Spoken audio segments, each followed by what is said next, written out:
All right, well, we'll just take a pause. I'll introduce the episode and we'll just dive in. Sound good? Sounds good, man. All right, let's do it. Well, thank you once again for joining me. I'm Kirk here at Pastor's Positive Mental Health Institute with another fine guest. I'm excited for you to meet Tim and to hear all about him and the wonderful ministry that he is part of. But if you like the content, please like, share, and subscribe. If there's any questions that you have, please feel free to put them in the comment section. If there's ideas that you would have or people you'd like me to interview, just let me know. So let's just get started here. I want to introduce you to Tim Nations, and I'm going to let him kind of tell you, what his role is and about his current, vocation, we'll call it that, but it's a ministry. Tim is with Chemistry Staffing. So Tim, tell us about what you do.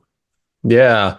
Well, thanks, Kirk. I appreciate you having me on, give me an opportunity to chat with you. So at Chemistry Staffing, we help churches find pastors that are going to be a long-term healthy fit. And so my role with Chemistry Staffing is as a church coach. So we really have two sides to the shop. We've got a candidate side. So all the folks on our team that work with sourcing candidates, getting profiles created, doing initial rounds of interviews, and coaching our candidates, caring for our candidates. And then we have the church side, those of us that, work directly with the churches. So develop the relationships, walk them through the onboarding process in preparing for their search. And then, of course, walking alongside them through the search process itself, doing follow-up, post-hire, and just any kind of, coaching and support resourcing that we can do for church leaders. Yeah, and this is great because this is such a need for longevity in the ministry and actually finding good fits for that longevity. Because often, there's certain denominations, as you are well aware of, that after 5 years, doesn't matter, you're moving. And there's certain philosophies behind why they think that's the right way to do it.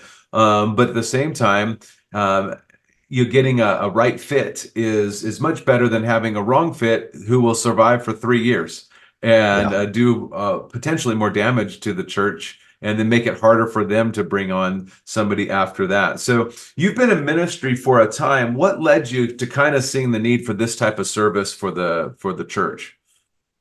Well, Chemistry Staffing didn't invent church search, but as we like to say, we made it better. For us, for us, there were two main drivers that were really behind starting Chemistry Staffing. One was the reality that, we're all pastors or former full-time pastors. And so we've been on both sides of the search experience, both as churches that are looking for pastors and staff members, but then as candidates ourselves, as we're looking for the next opportunity that God has for us. And the reality is that a lot of times that experience isn't great for the church and it isn't great for pastors and their families.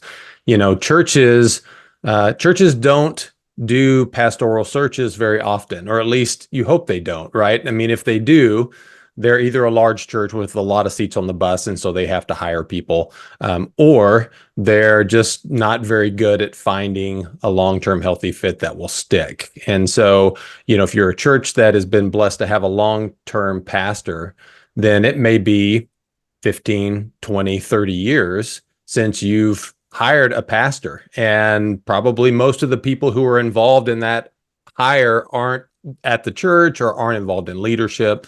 So it can be a really, stressful experience for the church leadership to go through that. And then, of course, as candidates and their families, having to uproot yourself and your family and fit in and start over again. That's always a difficult process. And if it's not a good fit and you're doing that in 3 years, you're having to do that again. That's really tough on a pastor and their family. So part of it was just the recognition that we've all been there, and we wanted to create a better experience that was good for churches, but also good for pastors and their families. And the other thing, and you brought this up, the other thing that was a driver for us is the gap that we call. It's the gap between the average tenure of a pastor, which 7 years ago when we got started at Chemistry Staffing, it was about 3.5 years across the board. pastors only stayed about 3.5 years. And there's a huge gap between the average tenure and the time that you need to be in a church to really see fruit from your work. And that's, depending on who you read, that's at least 5 to 7 years. You need to be someplace 5 to 7 years for your impact, your influence to really start bearing fruit. And so, just all the opportunity cost that exists when pastors are leaving every 3.5 years, and they really haven't had a chance to hit their stride at a church. Yeah. No, that's really good. And again, if you can have pastors matched well with congregations, then their outlook and their optimism and their personal satisfaction, all the things that we start looking at with positive mental health, actually is Right. benefited, and we can see more success, because that's the whole idea, is we're trying to build the church, build one another up in love, so the churches will actually sustain and succeed, not just barely flounder along, I guess is the best way to do that. So what are some strategies that you use at church staffing to kind of help match congregations and pastors? Yeah. So everything at chemistry staffing is built around 5 key areas of alignment. So as we did research into the reason that pastors didn't stay longer at churches is because often there was a misalignment from the beginning. It wasn't a good fit to start with. And so what we saw is there's 5 key areas of alignment that we really focus on. And it's not, I'll share these with you. They're not rocket science. They're not gonna, the people that are listening could probably guess all of these things pretty quickly. But what we found is the key is if one of these areas is misaligned from the beginning, then the chance of a long-term fit diminishes quickly, as the years go by. So number one, obviously, is theological fit. You've got to make sure that on the non-negotiable issues, there's perfect alignment between candidate and churches. And that one is, it's pretty much a no-brainer, right? We probably spend as much of our time as churches are looking at pastoral candidates. They probably spend as much time digging into the deep theology issues as anything else. Sometimes where you can get tripped up is on the more open-handed issues, the secondary issues, making sure there's just enough alignment that you're not going to drive each other crazy with debates a few years down the road. So theology, number one, primary importance. Second is skills and ability. And this is probably one of the big challenges in search today, is finding candidates that have experience doing the things that you need them to do at your church. A lot of times people have the knowledge of what to do in certain situations, but they don't have the experience doing it. It's book smarts versus street smarts. And so what we want to do is we want to find candidates that have street smarts, that have done the things you need them to do and have a track record of success doing them. Number three is personality. And so, the smaller a church is, I think the more glaring personality misalignment can become. If you're pastoring a church of 100 to 200 people, you're gonna know everyone. You're gonna interact with everyone on a regular basis. And so, excuse me. If there's some misalignment between the pastor's personality and the congregation's personality, lay leadership, then that's going to become a big deal. But it matters even in larger churches, because a pastor is going to be working intimately with different staff members. And so there needs to be good personality alignment. Number four is culture. And when we talk about culture, there's really two pieces to that. There's geographic culture. So, where you're coming from, where you've lived, and where you're going to, those can be radically different cultures. I'm down here in Texas. Texas is, some would say, maybe a culture all to its own. But, it's a different culture than going to the Midwest, Right. than going to either of the coasts. And so we want to make sure that the pastor can adapt to that culture well and fit in. And the thing I think that we found that maybe even more important than the pastor's adaptation to the culture is the pastor's family adapting to the culture. Because, when you hire a pastor, he's got a job, he's got a team, he's going to be really busy, a lot of things that are going to, keep him engaged. With the family, that's not always the case. And so if a spouse and kids are moving and that place, that culture doesn't feel like home, I've seen several searches where it was a great match between the pastor and the church, but then the family pulled them back to where they came from because it just wasn't a cultural fit for them. The other piece to culture is the church culture. So, whether you're a 15-year-old church or a 150-year-old church, are you a multiplying church? Did you spend a lot of time being portable? There's so many different things related to the history of the church, the unwritten rules and culture of the church that one person coming from a completely different type of church culture is not always going to fit well in a different church culture. Last piece, fifth piece is the chemistry piece. And that's where we get our name. Chemistry, it's all the things that you can't put down on paper. But as you spend time together, you determine, hey, we've got chemistry here. This is the type of person that we want to do life and ministry with for a really long time. And our process, the things that we do to ensure fit are really around those first four areas of alignment. That's what our strategies are based on. And so we want to free up the church to focus on maybe 2 or 3 candidates that we know theologically they align, they've got the skills and ability, we feel like they're a great personality and culture fit. Now, which of them have the chemistry with your church and with your leadership that can weather the storms, that can, stay there for a long time. And so the things that we do when we partner with churches are really built around those areas of alignment. Yeah, so kind of explain that process to me, because the chemistry part, you kind of have to have some interaction. And so if you have a church and you have, say, 2 to 3 candidates, what's kind of the process of how that church can figure out if the chemistry it works for them? What do you suggest, or what steps do you put them through? Yeah, so on our side, as we're presenting those, what we call finalists to a church, we put together a pretty comprehensive profile for each one of those candidates. Because part of the reality is when you're doing a search yourself, you're interacting with a potential candidate from the moment that they, send you their resume, right? And so you're reading the emails, you're having the initial phone calls, the screening, all that kind of stuff. So by the time you get to the point of considering someone a finalist, you've got quite a bit of history with them. Sometimes that can bias our judgment on that candidate in unhealthy ways, but it does give us a sense of, okay, we feel like we know this person.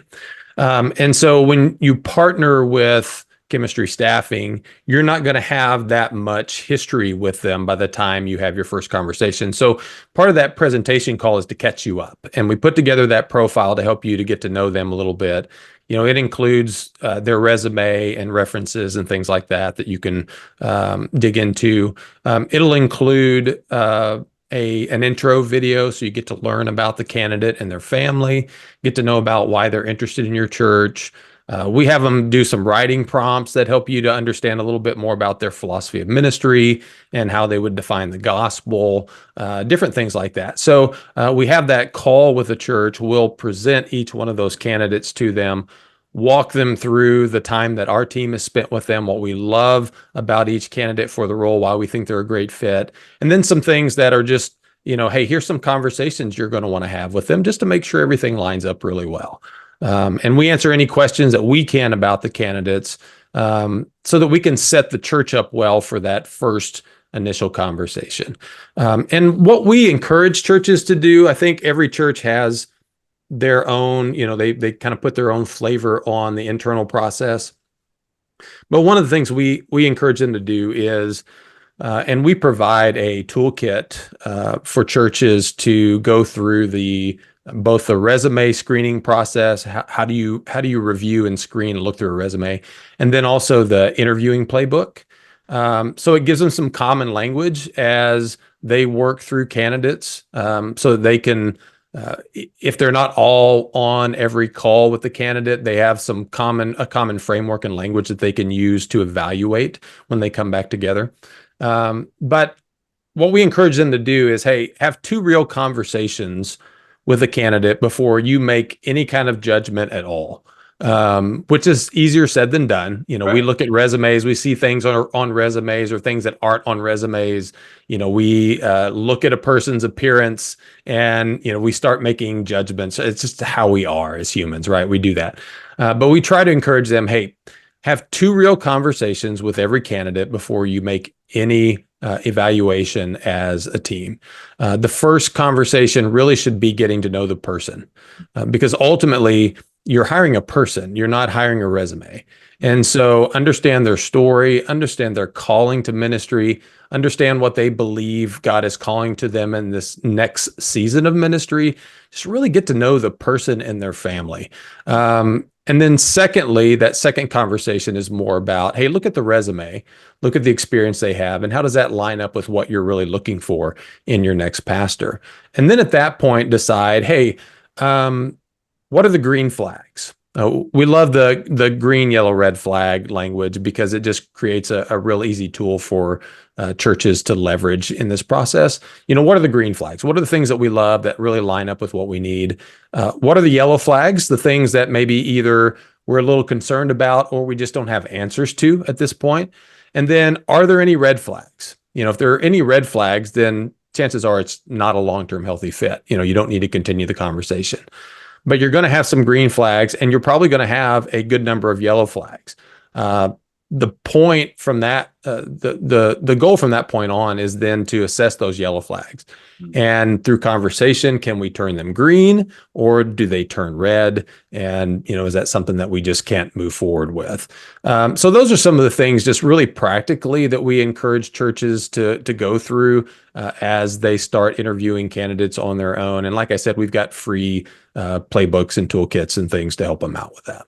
Oh, that's great. One of the things you mentioned is those 5 things that you look at, which you're right, there's not rocket science and it makes sense, but being strategic and actually taking the time to go through those is very important. And one of the things you mentioned was, there's 2 things I want to kind of call out. You're calling a pastor, but you're also calling the family. And so if churches could hear this, families, if you can take care of the family, the spouse and the children of the pastor, and if the church can make those people know that they're loved and cared for and attention is given to them, it helps the pastor do his job way better. Because he's not coming home and his family's feeling isolated or not taken care of, or nobody, families, people don't realize how much the spouses and the children of pastors take on. It's not exactly tangible. However, it's very research driven that it does impact the families in ways that we wouldn't even think that it does. My wife carried the burden of the ministry more than I did. Things would bother her more than it would bother me. And we all have the enemy of the church who is also using that to do that. And then you mentioned that you're hiring a person and not a resume. So it's a person, not a piece of paper. And I think that is very valuable to go, this is about relationship. We want a relationship and a church who's looking for a candidate should be going, hey, how do I set up this church for when I'm not here anymore? And let's not just think about my needs right now. Some of those yellow things might be just because I'm selfish and whatnot. But let's think about, what does it look like for my kids, or for the community and things like that. So that's really good. What are some common challenges that you have seen facing the church and pastor relationships? Well, before I answer that question, real practical tip on, when we think about onboarding a new pastor, we think about the pastor, right? And we should, right? We want to make sure that they understand the systems and structures and how things work and that they feel good about, the getting to know people. My guess is every church has someone in their church that is, they're just the most outgoing, thoughtful people person in their church. And they are great at making people feel warm and welcome and like they belong. And so I would encourage churches as they think about onboarding the pastor, think about onboarding the pastor's family and take a person like that just has that gifting from God to make people feel welcome and get them involved in that process. think about, hey, as we're onboarding the pastor, how do we onboard the spouse and the kids, and how do we help them to understand the people and the systems and structures that impact them? They're not the same. But just get somebody that has a gift for that and put them on that. I think you'll find that that goes a long way to helping the pastor feel great, because their family, feels welcomed as well. Yeah. So some of the challenges, of course, the 5 areas of alignment also create opportunities for misalignment. And so, if any of those, as I mentioned before, are even 1 degree out of alignment at the beginning, then as you go, years down the road, that gap just widens. And so, that's certainly a big deal. We have a free resource out. One of our co-founders, Todd Rhodes, started the Healthy Church Staff podcast. And he's got an episode every day of the week. It's usually 5 to 7 minutes. It's a real quick listen. But one of the recent series he's had on that had to deal with cognitive biases. We have kind of built in or learned ways of thinking and seeing the world and processing information that impact the way we make decisions. And so I think there's some great nuggets of wisdom in that for things that can create issues between staff and a church, just because of the way that we may not even realize we're doing this or thinking this way. And so I think that's a great one to listen to if people are interested. But I would say a couple things.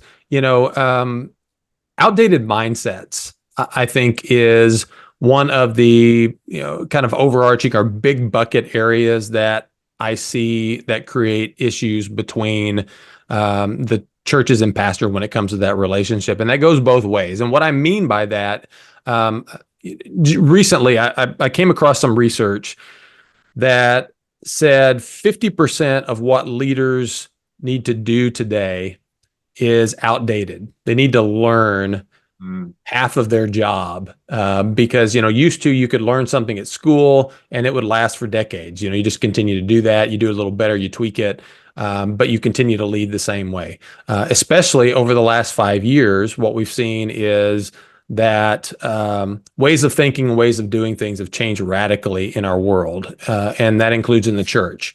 Yeah. And the other 50% of what you have to do as a leader, you have to learn to do much better than you did before. And so from the pastor side, if as a leader, we're thinking about things that are in a way that's outdated, that, the way we used to do business 10, 15, 20 years ago, then that can cause some friction in the relationship between the pastor and the church. Same is true for the church. If we're thinking about church and the way church should be run and the way pastors should be leading, the way that we saw that 10, 15, 20 years ago, then that's going to cause some conflict as well. And to my earlier point, if a church hasn't hired a pastor, if they've had a long-term pastor for 20, 30 years, they hire a new guy, it's really easy to think about the new guy and expect the new guy to do things in the same way that the last pastor did. And that's just that's a recipe for friction and conflict. And so I think those outdated ways of thinking about the church and about our leadership as pastors, I think that's an issue. I think our view of change, what should change, what should stay the same, how should things change, who is in charge of change. I think those create conflict between the pastor and the church in terms of the relationship. And then another one, just kind of another big bucket I would throw out there, is our understanding of authority.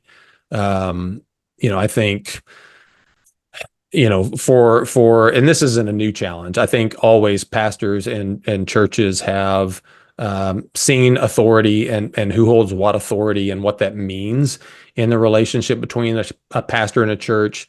They see that differently. And so that just creates, when decisions need to be made or when, a crisis comes up, that's often when we see that, rear its head, and it creates friction in that relationship. I think you find exactly what you're talking about in churches that have, maybe we'll talk about more of a denominational approach with strong traditions. And you have elderly congregation members in there, and then, but we're living in a world that is changing so quickly. Yep. We live in very disposable society where when I buy something, even if it's a new iPhone or whatever, I know that it's got a shelf life, and there's going to be a moment where I can't even update the software anymore because the apps won't work on it. And I expect that.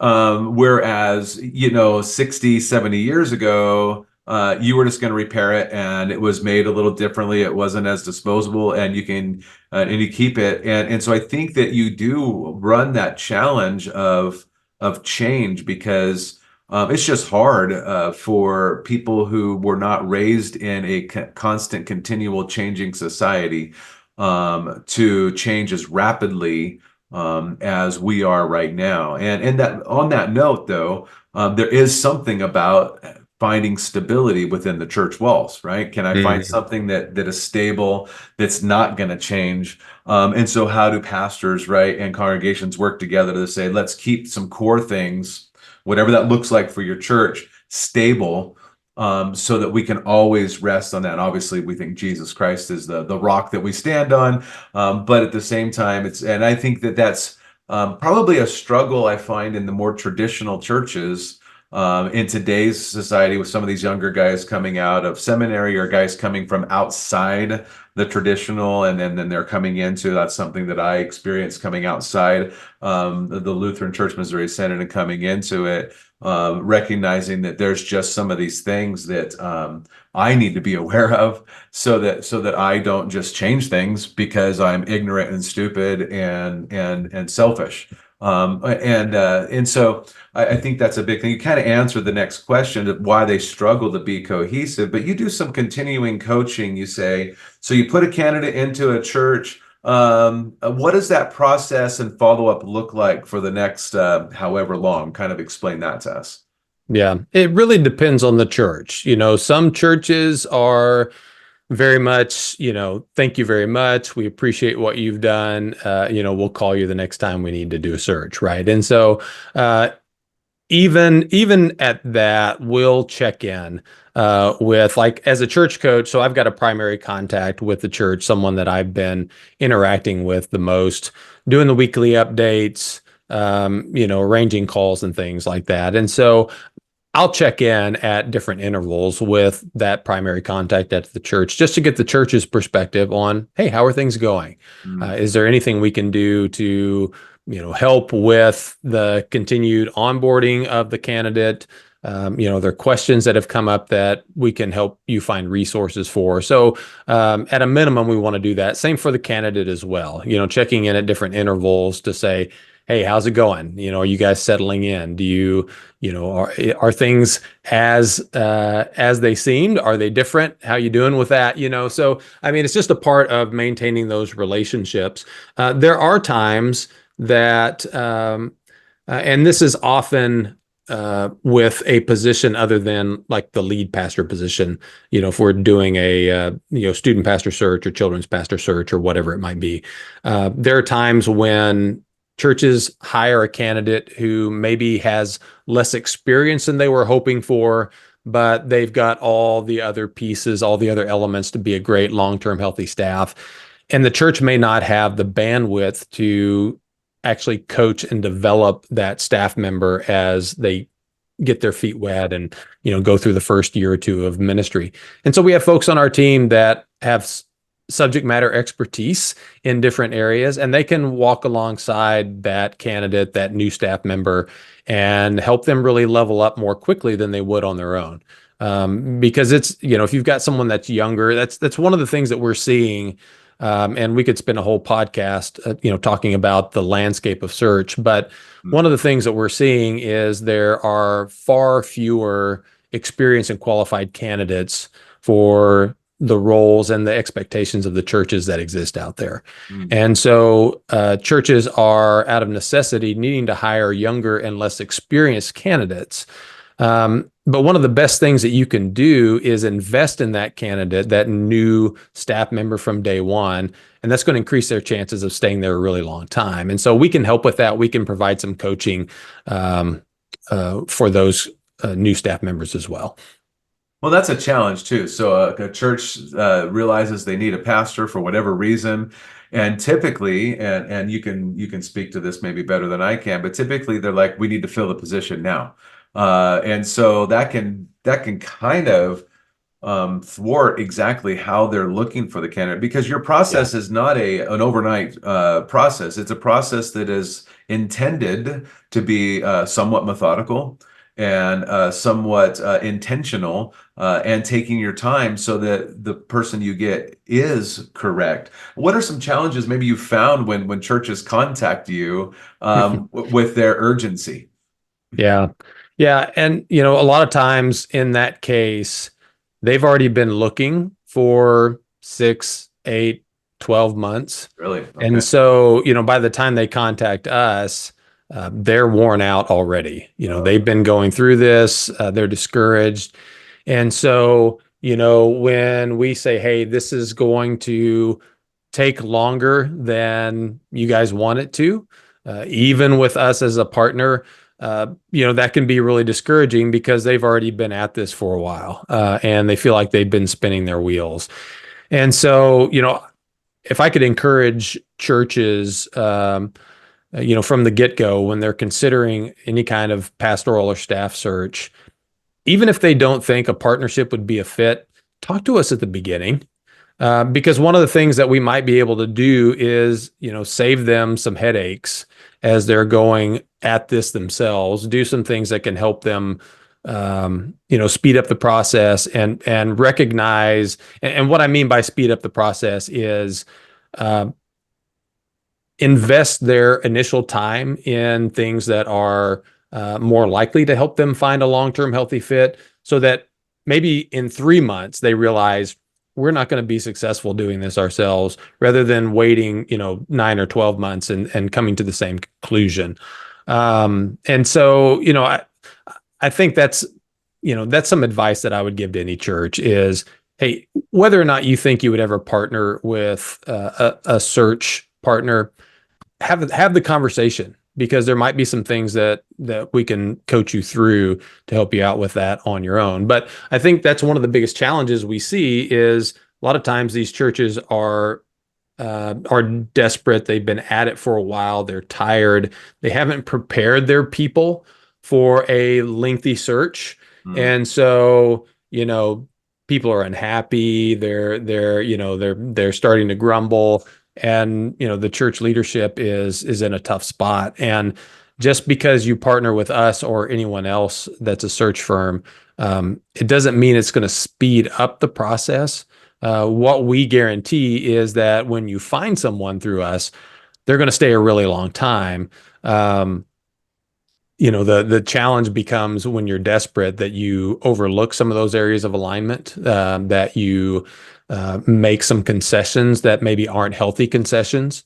Because that's one of the things that we'll talk churches through is, as we get deeper into a search, hey, there may be some things that you need to broaden your filter or open your expectations to, but they're only going to be things that aren't going to hurt you in the long term.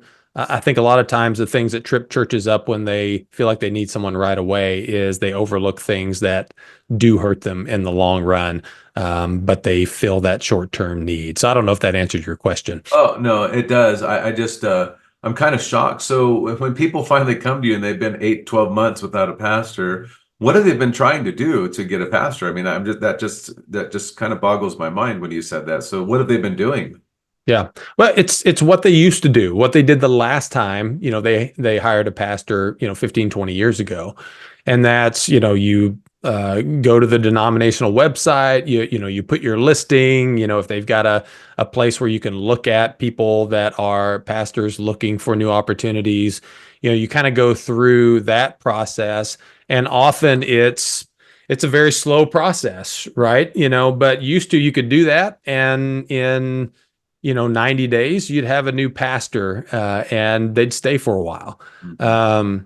But that's just not the case anymore. And so our tendency is when things don't work, just to try harder. And so, they'll try harder, they'll push a little harder. But ultimately, the things that they're doing, they run out of their network. The denomination's website is not yielding new candidates for them. And so it becomes there's sunk cost in the search in terms of time and energy and maybe money.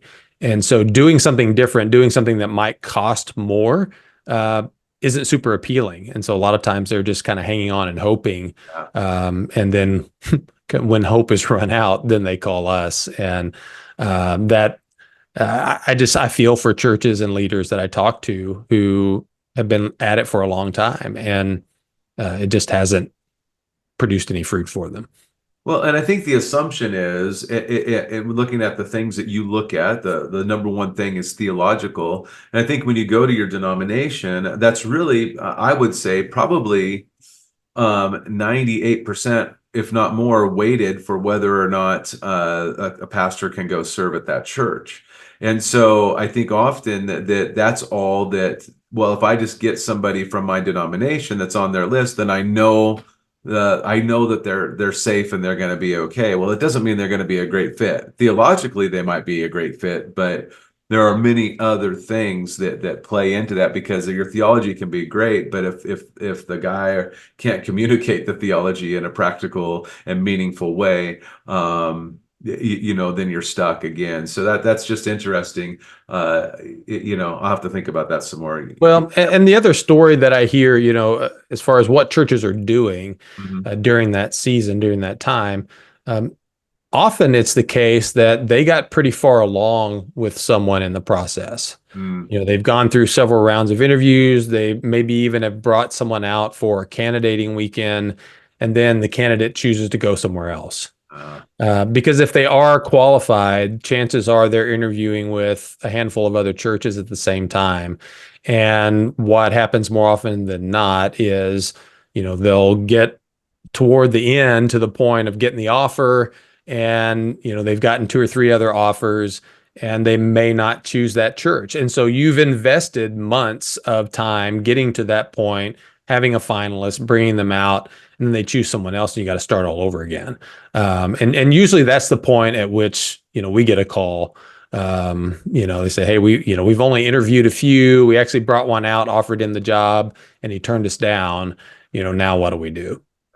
No, that's good. And you kind of mentioned, they have the whole salary compensation package. I've heard it said that it's kind of a pastor's market right now because there's a shortage of pastors. What kind of coaching do you give congregations on what that looks like in how to, well, it's a bad word I'm going to use, but how to attract a candidate with your compensation package? What are some of the thoughts behind that?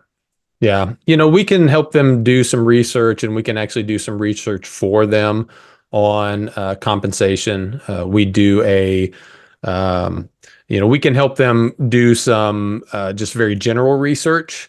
And, the problem with averages in pastoral compensation is that they vary widely.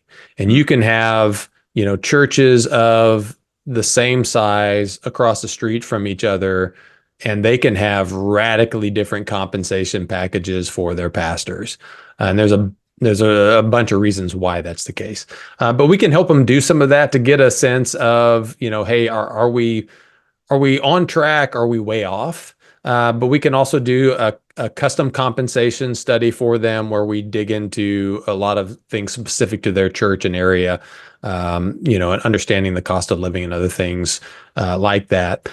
One of the conversations that I have with churches about compensation in general, and I think in terms of coaching, I think it's pretty good coaching advice, because people at a church are going to understand what it takes to live and to have a lifestyle that matches that of their congregation better than compensation studies, general data, historical data, that kind of thing. And so what we'll say to a church is, hey, as you're thinking about compensation package, think about this. Number one, you want your pastor and their family to be able to do the things that their peers are doing.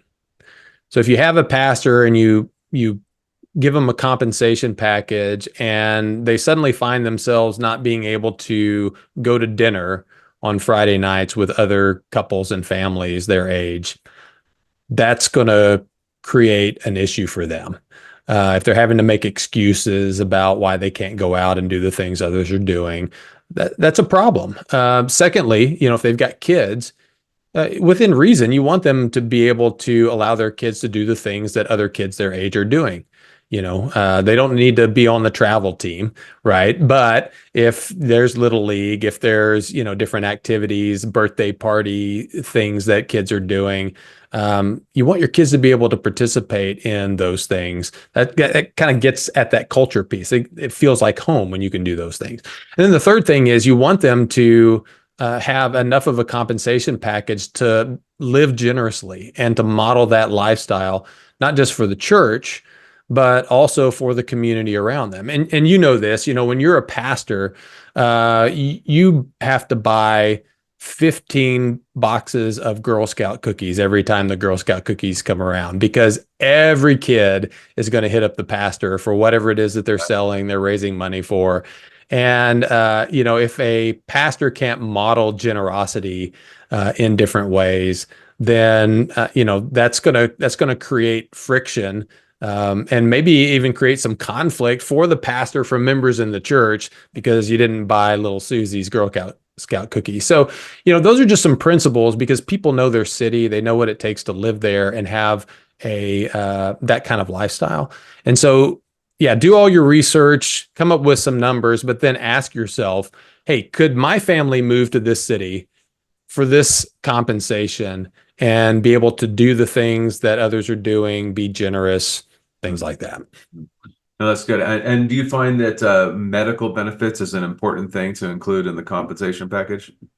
Yeah, it'll make or break your attractiveness to a candidate as fast as anything else, Yeah. because medical costs are so high today that for a family, just health benefits can make a $15,000 to $20,000 a year difference in how much money you're actually earning.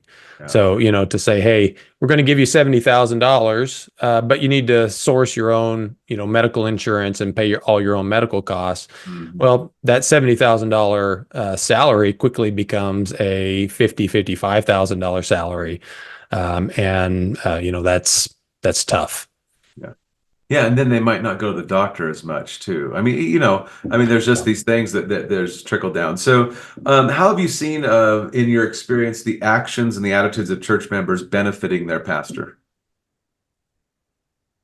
A lot of ways. Appreciation is great. I think the key to appreciation is it should line up with the pastor's love language.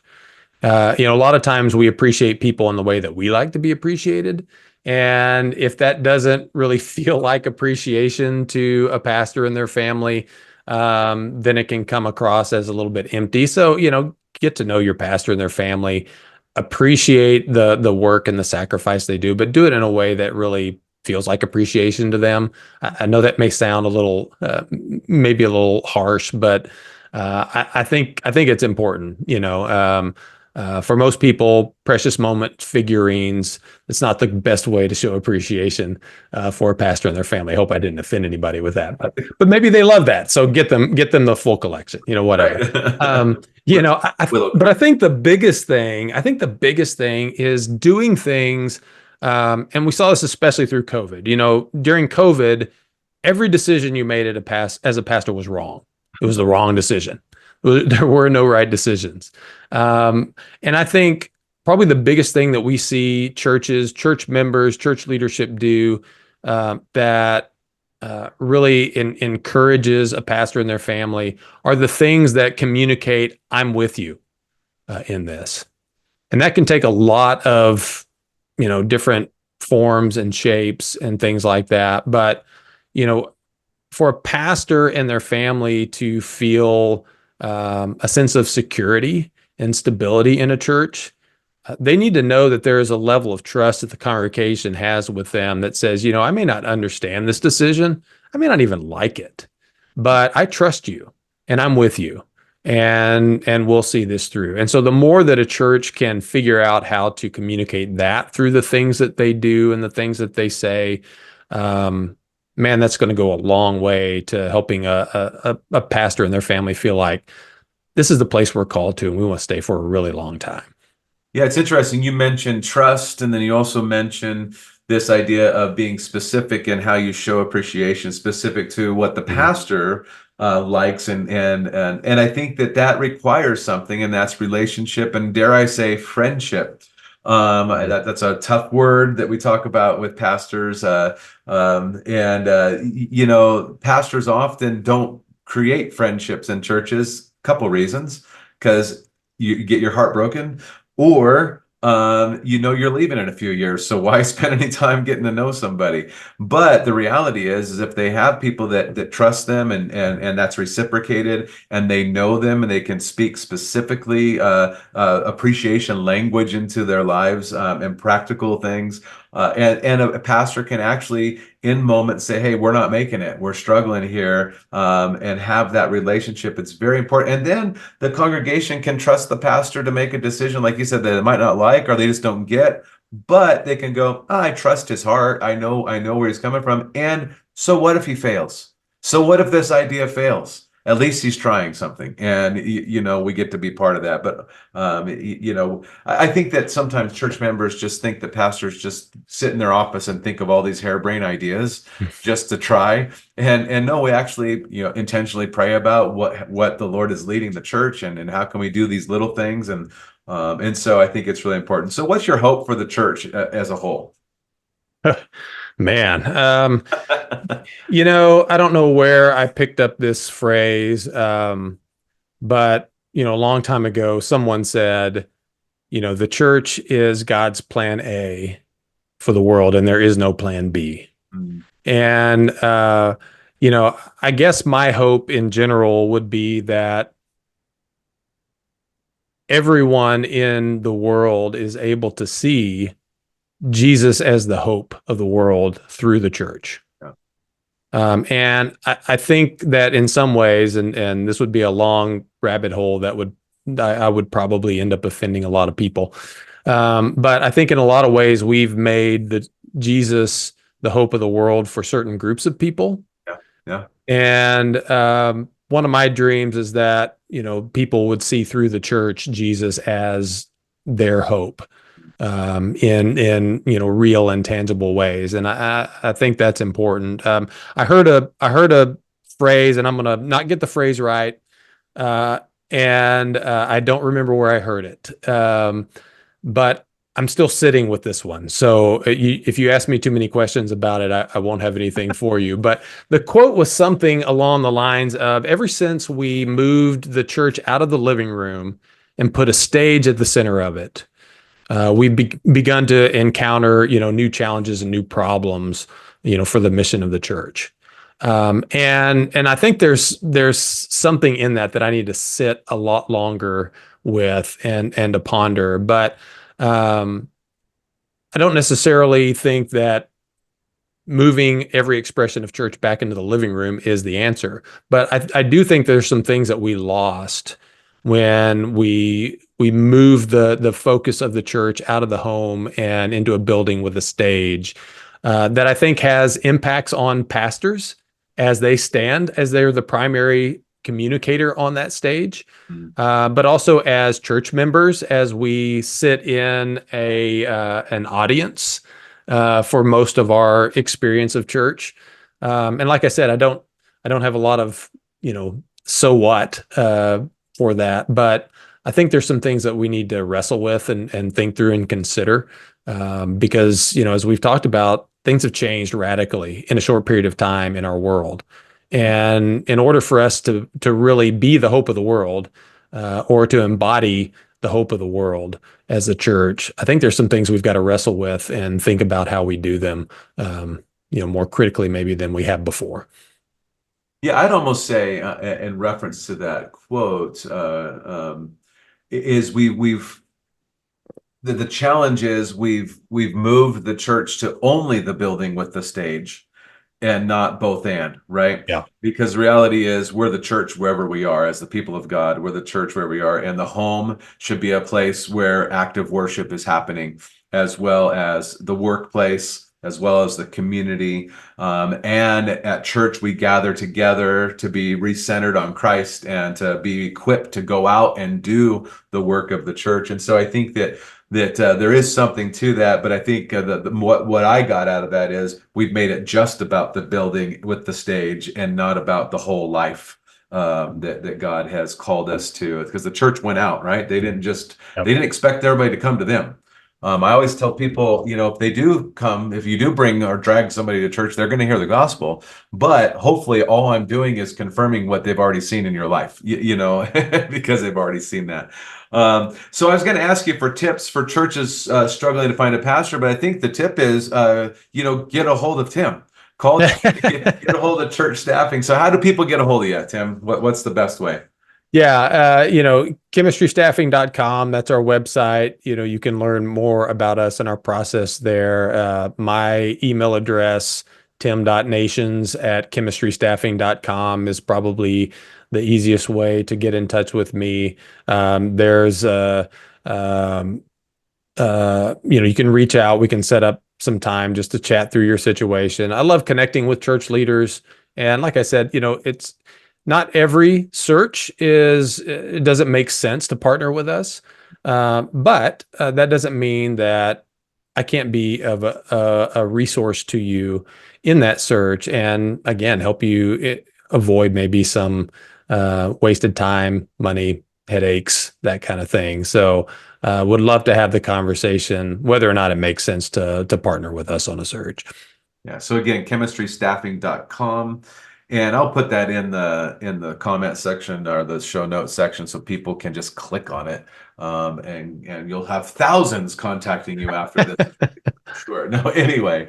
Well, Tim, thanks for all the work that you're doing. I really just am fascinated about the intentionality about producing good leadership and church matching so that way we can have a good organization that represents Christ to not just a people group within a community, but to all the people in the community as people get equipped and they work together to build one another up in love to help that church flourish. And that's part of what you're doing. And I really, really appreciate that. So thanks so much for taking some time with me today.